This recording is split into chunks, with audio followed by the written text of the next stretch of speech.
साथियों नमस्कार। कबीर विमर्श मगहर पर आप सभी का स्वागत है। साथियों यह एक नया YouTube चैनल है जिसका ये परिचयात्मक पहला अंक है, क्योंकि यह चैनल कबीर के विचारों पर समर्पित होगा और कबीर के विचारों के जरिए हम आज अपने वर्तमान को समझने की कोशिश करेंगे। यही इसकी प्रासंगिकता है। इस प्रासंगिकता को समझने के लिए हम थोड़ा आज के हालातों पर एक चर्चा करना चाहेंगे। हालातों से हमारा मतलब ये है कि आज हम यह देखते हैं कि हमारे समाज में जो बातें कबीर अपने समय में, अपने युग में जिन बातों को खंडित कर डाला था, ख़त्म कर डाला था, उसको आलोचना करके और एक समानांतर आंदोलन खड़ा कर रखा था, वो सारी चीज़ें एक बार फिर से नए रूपों में उभर करके हमारे सामने हैं। जैसे कि जिस तरह का धार्मिक पुनरुत्थान पैदा हुआ है, जिस तरीके की नफ़रत पैदा हुई है समाज में, इस पर गौर करने की ज़रूरत है। धार्मिक पुनरुत्थान से हमारा क्या मतलब है? एक बार आप फिर देखें कि ढेरों धर्माधिकारी हैं, उनके मानने वाले तरह तरह के नानाविध कथावाचकों का एक दौर चल रहा है, जो मीडिया पर, इलेक्ट्रॉनिक मीडिया पर बैठ करके सुशोभित हो करके, सुंदर सौम्य वस्त्रों में लिपट करके और बेहद सुरुचिपूर्ण माहौल में वो आपको कथा सुनाते हैं, धार्मिक कथाएं सुनाते हैं। आयोजन राम कथा का होता है, उसमें राम की भी कथा चलती है, विज्ञान का तड़का भी चलता है, उसके चमत्कार भी चलते हैं, शिव भी आ जाते हैं, हर हर महादेव भी होने लगता है और एक ऐसा समा बदता है जिसमें हम ये समझ ही नहीं पाते कि हम सुन क्या रहे थे, आखिर वह कथा क्या थी। तो यह एक कूप मंडूक और जो धर्म की और धर्म केंद्रित समाजों में भी धर्म की ताकत थी, जो नैतिकता थी, जो सुचिता थी, उसका भी एक घोल मट्ठा आज के समय में पूरा किया जा रहा है।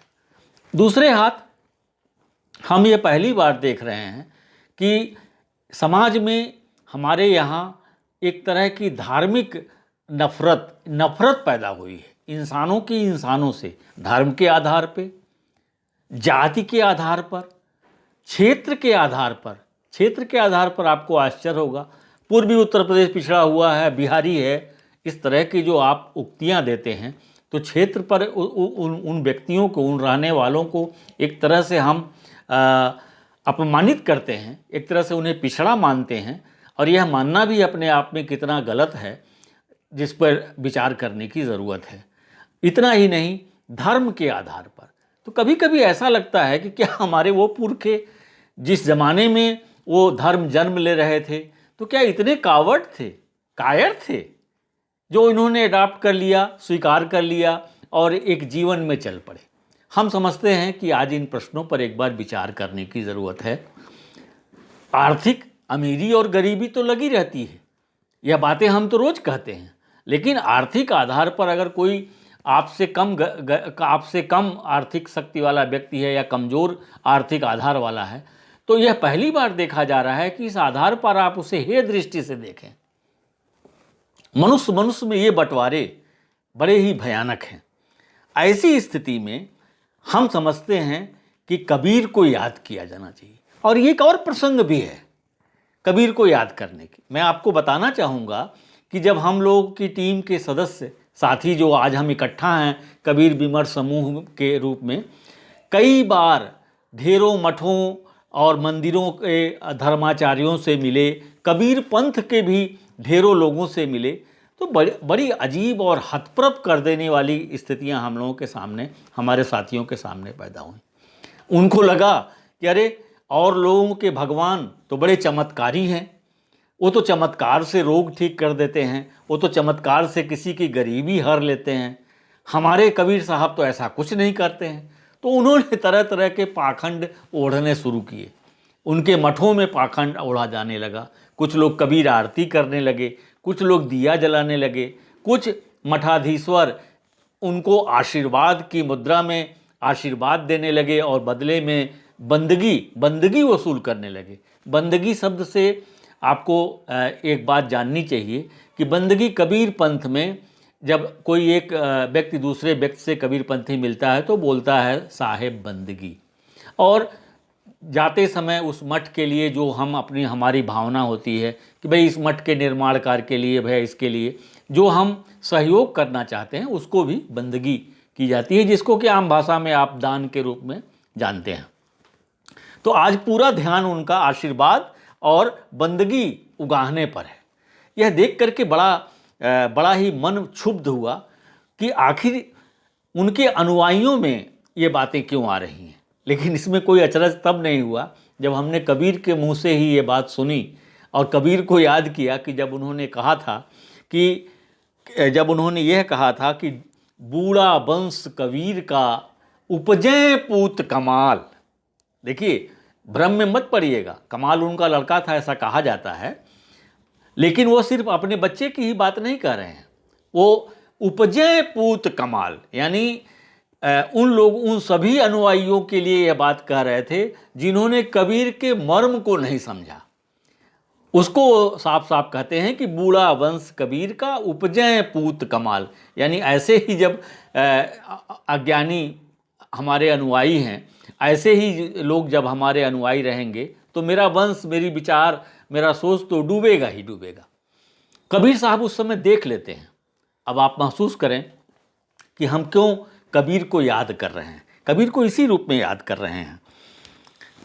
और आज स्थिति देख लीजिए कि जिन कठमुल्लापनों को, चाहे वो हिंदू हों, चाहे वो मुसलमान हों, चाहे वो नाथपंथी हों, चाहे किसी और मतांतर के मानने वाले हों, कबीर अपने समय में हर एक की कूपमंडूकताओं का खंडन किया था।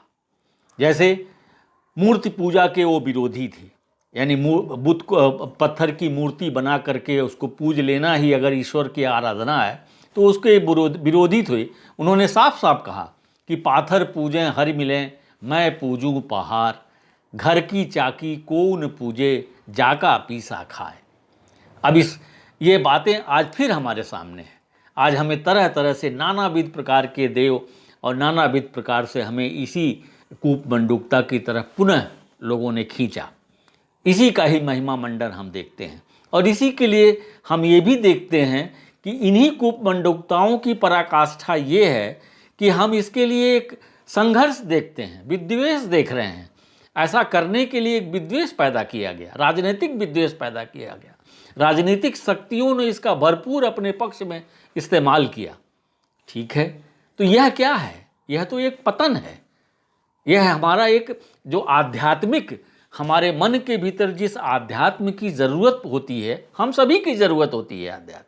एक समय ऐसा आता है, ऐसी परिस्थितियां जीवन में मनुष्य के आती हैं, एक राष्ट्र के सामने भी आती हैं, एक परिवार के सामने भी आती हैं और एक व्यक्ति के सामने भी आती हैं, जब उसे आध्यात्मिक रूप से वह उसकी को एक संबल के रूप में मिलता है। विशेषकर आपका जब प्रियजन कोई ऐसा खो जाए जिसको खोना नहीं चाहिए था, तब आपको एक संबल की, मानसिक संबल की ज़रूरत पड़ती है। आदमी उस समय उस आध्यात्मिक या उस दार्शनिक पराकाष्ठा की तरफ आकर्षित होता है, जो कि स्वतः स्वाभाविक है, मानवीय है।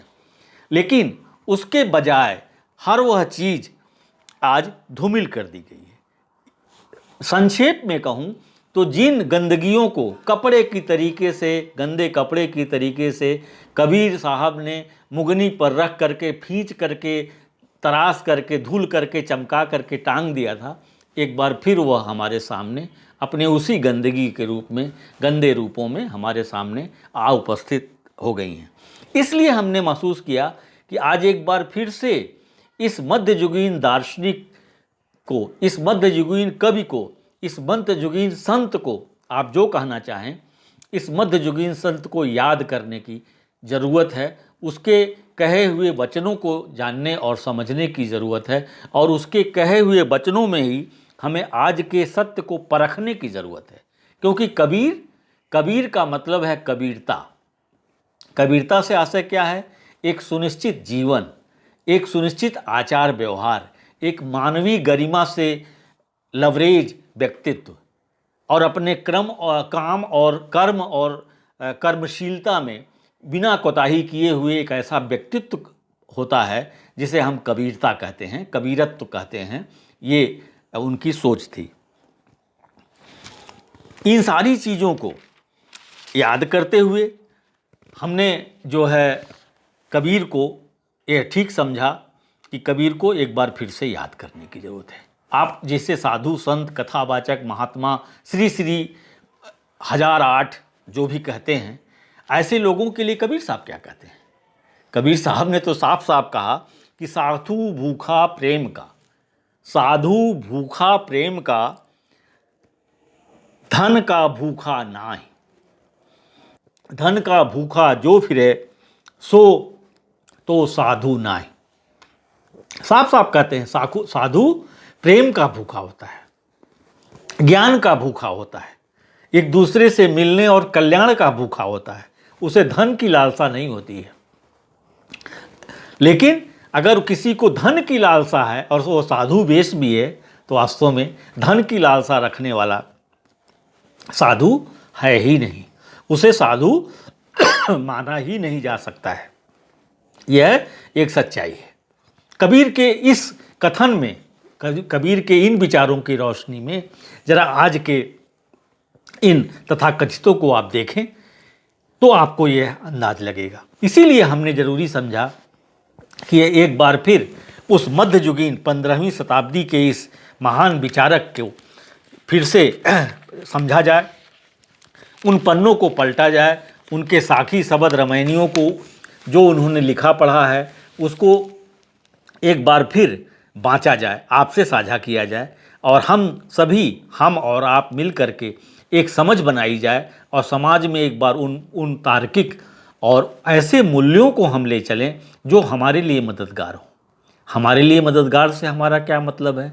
हमारा मददगार का मतलब कि हमारे सुखों में हमें आचरण करना सिखावे, हम कैसे जिएं इसको सिखावे, दुख में हमें ताकत दे, रोशनी दे, रास्ता दिखावे और साहसपूर्वक सम्मान के साथ एक गरिमामय जीवन को के सामने आने वाली समस्याओं का गरिमामय समाधान हम कर सकें और एक बेहतर से बेहतरीन समाज हम बना सकें, एक ऐसा समाज निर्मित कर सकें। इसके लिए हमने ज़रूरी समझा कि हम कबीर को फिर से याद करें। जैसे हमारी नज़र में कबीर कौन है, क्या है? आपको एक अचरज होगा कि यह सवाल क्यों पूछा जा रहा है, क्योंकि कबीर के नाना रूप हैं जो प्रचलित हैं, उस पर हम आगे के अंकों में हम आपसे बात करेंगे। लेकिन अभी हमारी नज़र में कबीर हमारे सुख दुख के साथी हैं। हमारे सुख में हमें आचरण करना बताते हैं कि अगर तुम सुखी हो, समृद्ध हो तो तुम कैसे जियोगे और अगर दुख आता है तो कैसे जियोगे। वो कहते हैं ना कि सुख में सुमिरन दुख में सुमिरन सब करें, सुख में करें न कोय, जो सुख में सुमिरन करें दुख काहे के होए। वो ये कहते हैं कि दुख में तो सभी लोग सुमिरते हैं, याद करते हैं, ईश्वर को भी याद करते हैं और तमाम लोगों को याद करते हैं जिनसे उन्हें ताकत मिलती है। जब सुख का समय होता है तब उन्हें याद नहीं रहता है, क्योंकि सुख में समृद्धि, ताकत, सामाजिक हैसियत सब कुछ जुड़ी होती है, उस समय व्यक्ति देख नहीं पाता है। तो कबीर साहब क्या कहते हैं? कबीर साहब समझाते हैं ना इस बात को कि कैसे रहो, विनम्र रहो, नम्र हो के बोलो, भले से तुम समृद्ध हो, नम्र हो के बोलो, बानी ऐसी बोलिए मन का आपा खोए, आपों शीतल हो रहें और दूसरे को भी शीतल करें। यही कहते हैं ना। तो उस समय भी आपको अगर आपने ये किया होता तो दुख आने पर आप परेशान नहीं होते। अगर आपका व्यवहार रहा होता उस ढंग का तो आप परेशान नहीं होते, दुख का भी सामना करते। क्योंकि अगर सुख में आपने सम्यक व्यवहार किया है, सुख में भी समान नज़रों से सबके साथ एक मानवीय गरिमा के साथ आपने व्यवहार किया है, तो वही शक्ति बन जाती है आपके दुख के समय में कि आज दुख है तो हम फिर उसका साहसपूर्वक उसी सम्यकता से उसका हम सामना करेंगे। एक और चीज़, कबीर जीवन की कला सिखाते हैं। अधिकांश लोग उन्हें संत और ईश्वर तक का दर्जा देते हैं, विशेषकर वो साधु संत और उनके अनुयायी जो स्वयं भगवान बनना चाहते हैं, वो कबीर को सबसे पहले ईश्वर बनाते हैं और एक प्रतिनिधि के रूप में वो स्वयं को भी भगवान ही समझने लगते हैं या उम्मीद करते हैं कि आप सभी उन्हें भगवान की तरह से पूजें। दरअसल कबीर का यह रूप सच नहीं है, हमारी नज़र में बिल्कुल सच नहीं है। कबीर कौन थे? कबीर क्या करना चाहते थे? क्या वो किसी भगवान की पूजा की इजाज़त देते हैं? शायद नहीं, क्योंकि एक किस्सा बार बार आता है, बड़ा ही मार्मिक किस्सा है कि एक बार उन्होंने अपने बच्चों और परिवार से कहा कि अब मैं निकलता हूँ ईश्वर की खोज में, जब तक ईश्वर मिल नहीं जाएगा तब तक मैं घर नहीं लौटूंगा।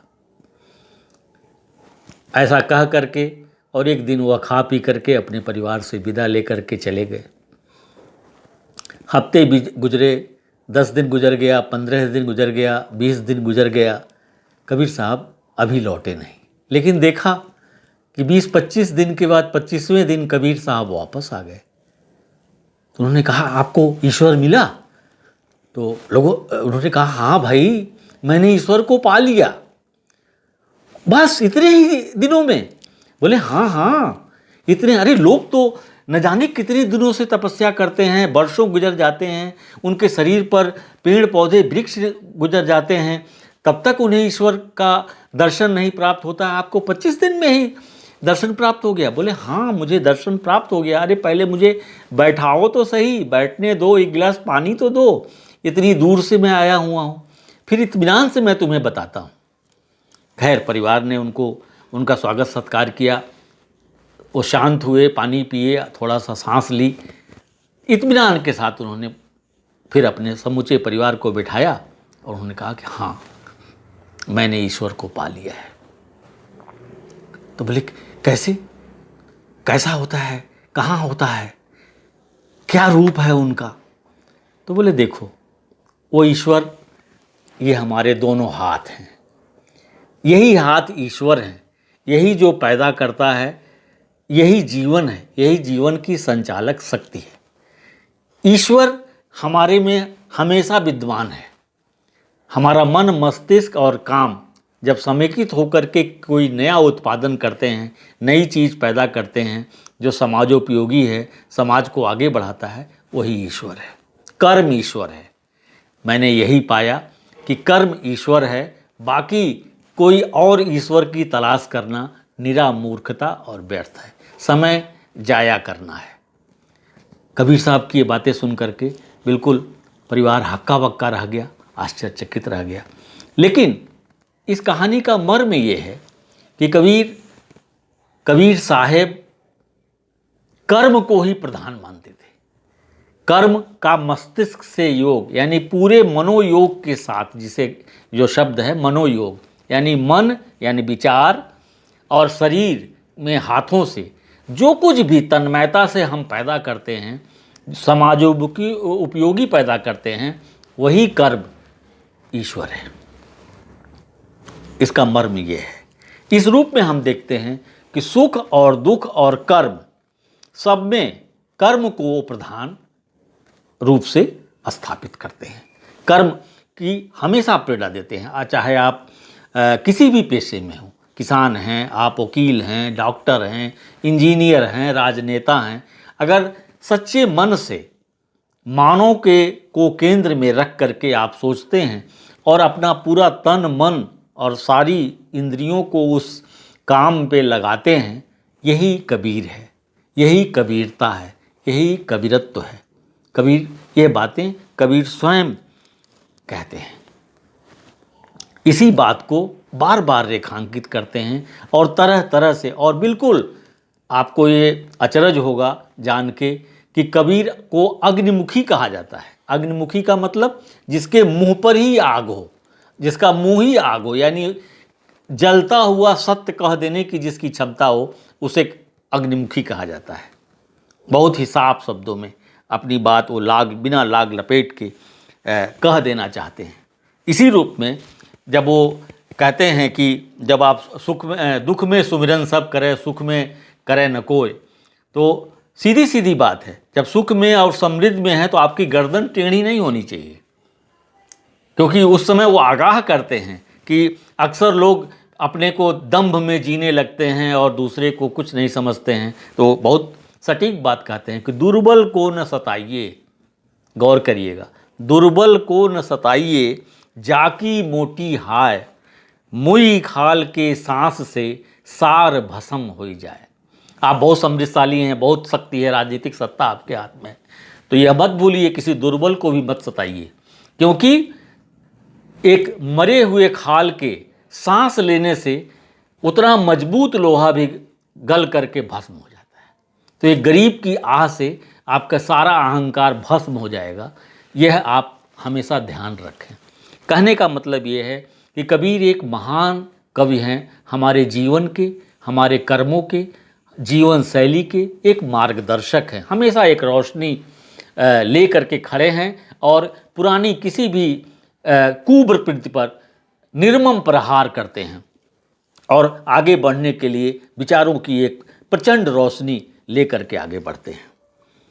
कबीर दरअसल दार्शनिक के रूप में एक पारखी हैं, वो चीज़ों को परखते हैं, घटनाओं को परखते हैं, मनुष्य के स्वभाव को परखते हैं और परख करके कहते हैं। ईसाईयत में एक बात कही जाती है, आप सभी जानते होंगे कि परख सबकी करो, ग्रहण शुभ का करो। कबीर इसके ज्वलंत उदाहरण हैं। वो परख सबकी करते हैं, लेकिन जो मनुष्य के मानवीय गरिमा को, मनुष्य समाज, मानवीय समाज को आगे ले जाने की जो विचार कुवत रखते हैं, उन्हीं को वह स्वीकार करते हैं और उन्हीं को वो गा करके हमारे सामने प्रस्तुत करते हैं। इस मामले में कबीर हमारे जीवन के, कर्मों के मार्गदर्शक हैं, टॉर्च बियरर हैं, पथ प्रदर्शक हैं। इसी वजह से हमने आज के इस परिस्थितियों को समझने के लिए कबीर को समझना, कबीर की नज़र से समझना और इसका हल ढूंढना हमें बड़ा समीचीन लगा और लगा कि ये प्रासंगिक है।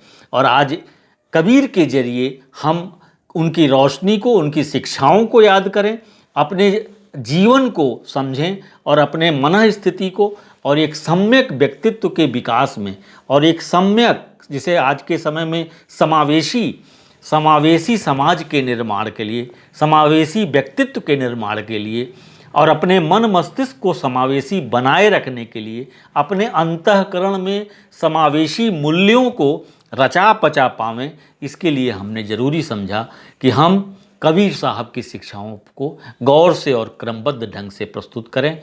आगे भी अगले अंकों में हम क्रमबद्ध ढंग से इन्हीं विचारों के रूप में हम अपनी बातें प्रस्तुत करेंगे। हमें आपसे एक बहुत ही अपेक्षित है सहयोग कि आप अपने विचारों को भी भेजें, कमेंट करें और हम और किस तरफ रास्ते में आगे, इस रास्ते को आगे बढ़ावें, इसमें सुझाव भी दें और स्वयं भी शामिल होने की कोशिश करें, क्योंकि हमारा ये शुरुआती वीडियो, हमारा ये शुरुआती परिचयात्मक वीडियो है और क्रमबद्ध ढंग से हम इन बातों को आगे बढ़ाएंगे अपने अलग अलग आने वाले अंकों में। इसी के साथ मैं अपनी बात समाप्त करता हूँ। मिलेंगे अगले अंक में। साथियों नमस्कार।